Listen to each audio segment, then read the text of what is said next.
I've got Candice Mason here as well, who runs Mason's Coaches in Hertfordshire. Morning, Candice. Good morning. I mean, according to this study, more than half of employers in the transport sector have vacancies that are hard to fill. I mean, do you feel like you will be able to be increasing your pay year after year? It's been absolutely relentless this year trying to recruit for drivers. It's been really, really painful. We did increase driver salaries early this year up to about 17% more than they were on before. That was more around trying to retain the staff that we had, as well as attracting new staff. Unfortunately, even with such a big pay increase, it's not made any difference to our recruitment. So there's retainment and there's recruitment there. So it's helped you retain who you've got, but just putting that on the job spec hasn't particularly helped people come flocking. It's made absolutely no difference. We had a job advert out earlier this year with the new pay salaries on. We had 146 applicants for the job and only 2 were qualified as drivers to be able to actually do the job. Right. And I couldn't even get hold of one of them. Did you give it to the other one? It's an ongoing process with the other one. It's costing us money. Having come off the back of a pandemic with almost zero income, it's costing us money to give a pay rise, which of course we wanted to do to our loyal staff. And we always wanted to pay our staff more. But coupled with trying to then invest in recruitment, which we'd never had to do before, it just feels like we're leaking money trying to retain staff, recruit staff and keep the business going. And what about that idea, that Jonathan was talking about there, that despite your staff seeing their costs go up, what will be, it seems, for a few years, year after year, are you able to keep up? Are you going to be having that conversation again next year with your drivers saying, okay, we're going to have to increase your pay by quite a chunky amount again to retain you? I think we're going to have to try and get the balance right.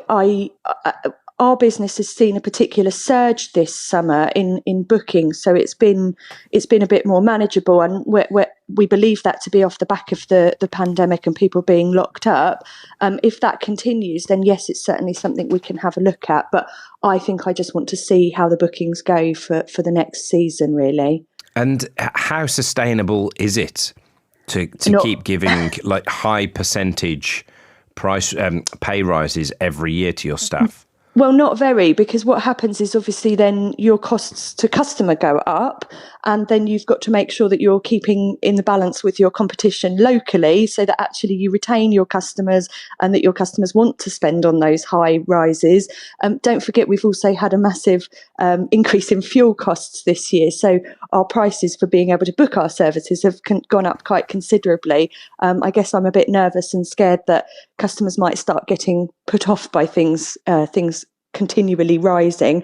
And of course, a lot of our customers, particularly our school bus parents, are significantly impacted by the cost of living rise. You can't keep adding to people's costs for services that they need every day. And how does that work price-wise for you? As we're in a few weeks going to be starting the new terms across the country, does that mean new contracts that you've sort of sorted over the summer or even beforehand that kick in? Yeah, new contracts. Plus, we've got parents. We run several commercial routes, so parents pay us directly. So the prices are based on what our costs are.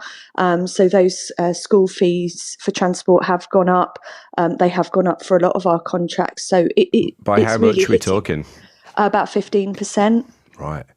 Wow, that's a huge increase, isn't it, for parents to have to take on board? It really is, yeah. Can you give us an idea of like what the average sort of bill might be, and so that we have an idea of how much you're looking at about £1,200 to £1,500 a year to send your child to school. Yeah, so that 15% increase, the 150 quid that would upwards. include the 15% increase. Sorry. Gotcha. Yeah. So 100 quid or so more over the year, maybe what you're seeing increase in just one small which part. In any other year wouldn't seem so impactful, but in a year where everything's going up by 100 quid a year, I think that's going to hit families quite hard. Do you see people push back? They've been pretty understanding. I mean, we are really lucky. We have got a very loyal customer base, and we've communicated effectively with them. I mean, the coach industry has had a really turbulent time. We were not a business that was on the closed list. We weren't able to access any of the government hospitality and funding grants and what have you. So we've tried to just be really honest with our customers. Equally, we would happily review bringing that down if prices of fuel and energy changed over the coming years. I mean, ultimately, we're no one without customers, so we need to make sure that we're keeping them in mind with our pricing as well. The idea of honesty with customers. Brendan's just been in touch, Candice. Brendan from St Anne's in Nottingham. He says, recently I was in a bar in Galway. There was a sign saying, please be patient. There's a worldwide staff shortage. Yeah. Is it just that simple? Yeah, it really is. For the first time in our 35-year history, this year we had to ring a client and the 2 days before the booking and say, we haven't got enough staff to drive the booking. I've never had to do it. It was really, really stressful, really horrific. Normally I would go out to a fellow operator and ask them if they would help cover the job. And every operator I rang was having exactly the same issues. I spoke to a number of our contracts throughout the summer, and they've said, we're getting let down left, right and centre because people just haven't got enough drivers. When there was a HGV driver shortage, of course, the government wrote to everybody with a HGV license and said, please, come over and help the lorries. And of course, a big chunk of those people were also in the coach industry, so may have had both licenses. Right. The HGV sector increased their salaries, tripled their salaries. And of course, drivers were saying, well, this is a no-brainer, really. It's ultimately about money for a lot of people.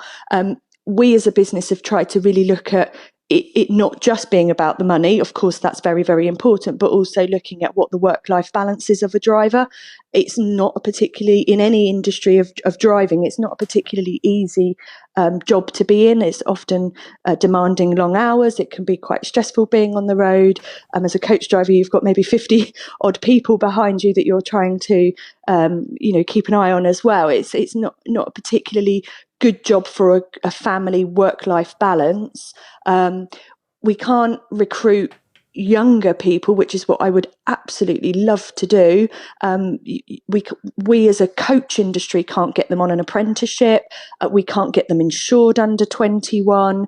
So there's a big gap. We lose a potential gap of people who might look to come into the industry. Often we're then taking people who are in established careers, and it can sometimes be a pay drop and an increase of hours, so it's not a very attractive swap.